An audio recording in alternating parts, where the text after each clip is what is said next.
Այսօր մենք շնչում ենք եւ արտաշնչում ենք եւ նաեւ փորձում ենք մեր համակարգացիների հետ հասկանալ, թե որքանով է աղտոտված մեր քաղաքի օդը։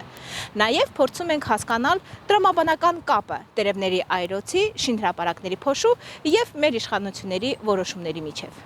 Այսօր մենք խոսում ենք օդի աղտոտվածության վերաբերյալ, որովհետեւ այս վերջերս կարծես թե տեղյակ եք ինչ ա։ Այո, ես ուրեմն ապրում եմ Նոր-Նորքի առաջի զանգվածում, օրեր առաջ հիշում եք երևի Նուբարաշենի աղբավայրում հրդեհ էր եւ փաստորեն ամբողջ այդ աղտոտված օդը գալիս էր Նոր-Նորքի առաջի զանգված եւ այդ պատուհաններ չէին կարողանում բացել։ Ամբողջ այդ աղտոտված օդը մենք շնչում էինք։ Այո, անթակույց երևում է, որ քաղաքում աղտոտվածությունը պարզորոշ երևում է եւ քանի որ քամիներ էլ չկան զմռանը, օդը այսպես մնում է քաղաքի վրա։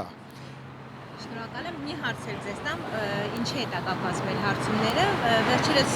հավաքանու նիստի ժամանակ հնչեց հետևյալ միտքը, որ տերևները վառելուց ավելի շատ է օդը աղտոտվում, քան թե շինարարական փոշու։ Մասամբ ճիշտ են իրենք, մասամբ, բայց ոչ ամբողջովին, որովհետեւ աղտոտվածությունը նաև շինարարության հետ է կապված, նաև այլ հանգամանքներից, այսինքն նաև արտանետումներ կարող են լինել, բայց ավելի քիչ։ Այո, ամբողջ քաղաքակիրթ աշխարհում ուրեմն տերևները չեն այրում, հատուկ սարքավորումներ կան, որոնք մանրացնում են այդ տերևները եւ պարարտանյութ են պատրաստում։ Իսկ մեզ մոտ, չգիտեմ ինչու, միշտ տերևները այրում է եւ այո, այդ արտանետումները փաստորեն վտանգավոր բաղադրիչներ են իրենց մեջ պարունակվում օդի աղտոտվածության առումով։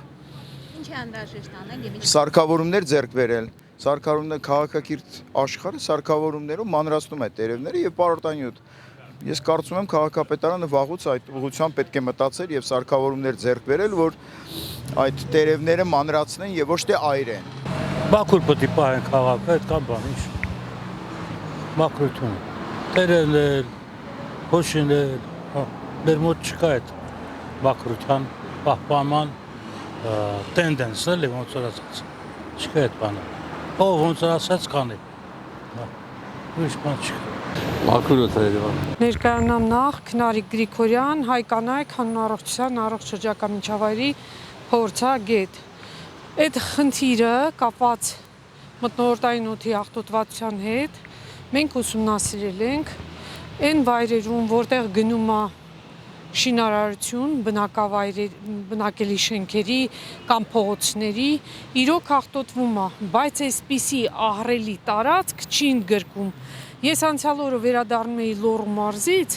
եւ անցնելով աշտարակի տարածքով այնտեղ բնակելի տներ են,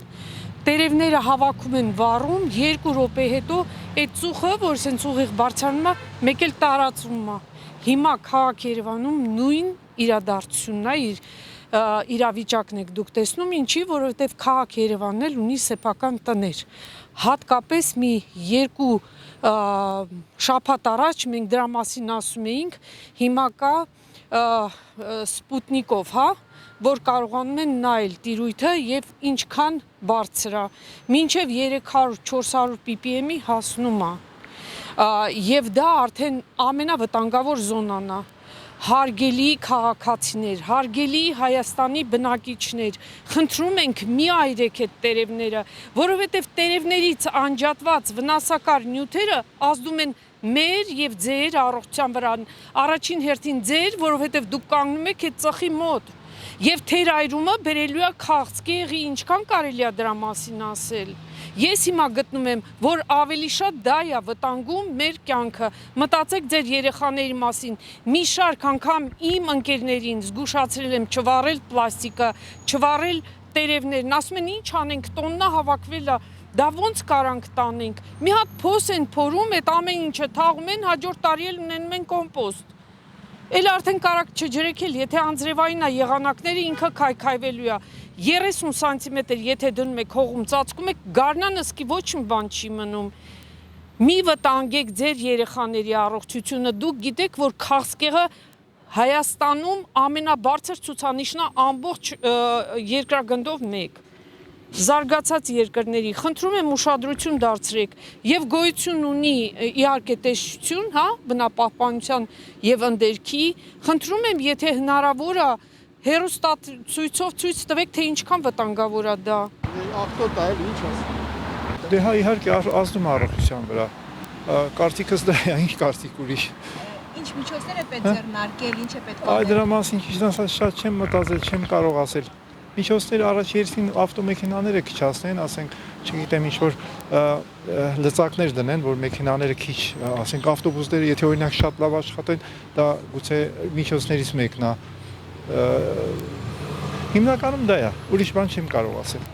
Իհարկե մեր Երևանը մոտ բավականին աղտոտված է, չեն կարող համեմատել օրինակ քաղաքից դուրս վիճակում, բայց որ եթե ընդհանուր վերցնենք տարբեր ավելի մեծ մեգապոլիսներ, մեր Երևանի աղտոտվածությունը համեմատաբար ավելի քիչ է,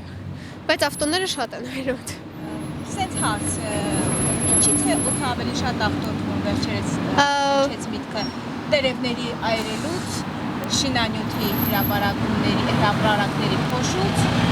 թարապես իհարկե ավելի շատ մեքենաների ծուխից է աղտոտվում, ինչու որովհետև մեքենաների ծուխը բարձրանում է օզոնային շերտ եւ օզոնային շերտը տաքվում է, ինչը բերում է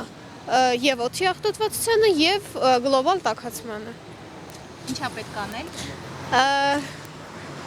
Դեռ ինչ որ կոնկրետ բան չկա, ոնց որ լուծում չկա, բայց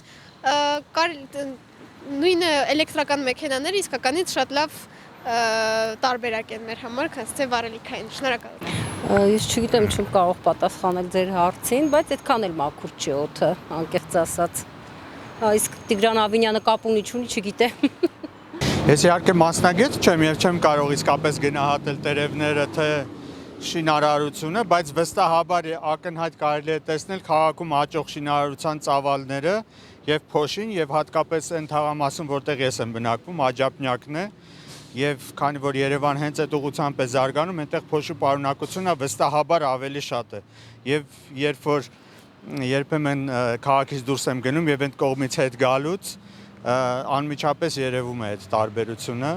Մյուս կողմից ինձ հայտնի է նաև տարբեր հարցումների եւ տարբեր հետազոտությունների տվյալներ, որ Հայաստանը եւ հատկապես Երևանը աղտոտվածության բարձր աստիճան ունի եւ դա ազդում է եւ դրանով է պայմանավորված նաև շատ հիվանդությունների տարածվածությունը Երևանում։ Իսկ որ տերևները չի կարելի այլել, դա էլ մյուս բանն է, որովհետև դեռևս դպրոցական ժամանակ են սովորացրել, որ ավելի լավ է չհայրել տերևները, այլ ուրեմն տալ հողին, որպեսզի լրացուցիչ սնուցում ապահովի եւ խորհուրդ եմ տալիս ուղղակի հենց այդպես էլ անել են մարդիկ, որոնք տերևները մաքրելու համար ուղղակի այրում են, դա չի կարելի անել։ Այսքանը։ Եվ խորհուրդ կտամ իհարկե քաղաքային իշխանություններին հետևողական լինել։ Ես գիտեմ, որ վերջին շրջանում որոշակի դետեկտորներ են դրել քաղաքի տարբեր հատվածներում եւ օդի աղտոտվածության չափը ցույց է տալիս եւ ընդ որում օրվա տարբեր ժամերի դա լավ է, լավ կլինի դա հասանելի լինի նաեւ սովորական քաղաքացիներին եւ որոնք կողմնորոշվեն թե օրինակ ինչ անեն եւ քաղաքացիներն էլ իրենց իրավունքների համար անպայման պայքար են իրենց իրավունքները պաշտպանեն, որտեղ դա էլ մյուս կարևոր խնդիրն է, եթե մենք ձայն չենք անում, պարզ է, որ այն մարդիկ, որոնք որոշումներ են կայացնում, կարող են ոտնահարել ուղղակի մեր իրավունքները, որը ուղղակի անթույլատրելի է։ Թիմակրությունը, տերևները Տանելի է, տանելի։ Դե իհարկե քաղաքի բարելավումը լավ է, իհարկե օդի աղտոտվածություն պետք է լինի։ Դե տերևներն էլ եթե այրում են, ուրեմն պետք է արել, չգիտեմ։ օդի աղտոտվածություն է քաղաքի, դուք որպես Շատ է օդի աղտոտվածություն։ Իհարկե կարելի է ավելի բնապահպանության ուշադրություն դարձնել եւ ավելի շատ ծառեր տնկել, որպեսզի լինի, իհարկե երկար ժամանակ է պետք որ ծառերը աճեն ու օդի աղտոտվածությունը վերանա, բայց ինձ թվում է օդի աղտոտվածությունը Հայաստանում շատ է։ Շատ է։ Ավտոմեքենաները իրենց գազը բաց են թողնում, իսկ մենք ուր գնում ենք լիքը մեքենա է։ Եվ մեր առողջությունը հենց այդտեղից սկսվում է կամաց խամրել։ Առողջ եղեք։